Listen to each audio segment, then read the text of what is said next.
Hi guys, for today's mini vlog kay magluto ta og sinigang. Pero ano kay nagpainit na ko, pag human ako painit og mantika kay gibutang na diretso ang bombay og kamati. After no kay gibutang na nako ang karning baboy and then butangan nato na siya og asin para dili siya tabang og naay lasa ato ang niluto.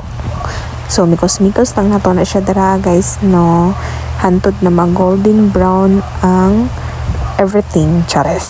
After na to, pag mikos-mikos no, kay butang na nato ang mga gulay like radish and gabi. Unya, sorry kayo guys no, kay kumutradjid na ko na. Okay ra na guys, kay kami man gihapon na ang mga unya. After na no, mikos-mikos lang gihapon nato na. After na to, mikos-mikos no, kay butangan na nato na siya og tubig.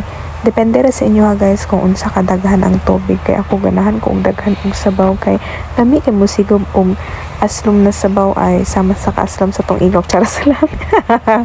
Yang human ana guys no, kay butang na nato ang mga gulay like batong, okra, nya mikos-mikoso na pud nato no. Nya takloban na nato guys. After nagtaklob kay open na pud ta kay nagbukal naman siya no.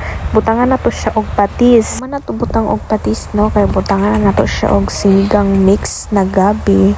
So depende ra pud na sa inyo no kung unsa siya kaaslom, kung gabi ba mo mag-aslom. Ako kay tama-tama ra guys. After no kay mikos-mikos lang gihapon nato na hantod na maluto niya, takloban na to niya, open na pod kay nagbukal na siya niya, ibutang na nato ang dahon-dahon. So lami kay na siya basta daghay green no, because green is yummy sa yummy hapit na siya maluto, takloban na nato. So mao to guys, luto na dyan siya, craving satisfied.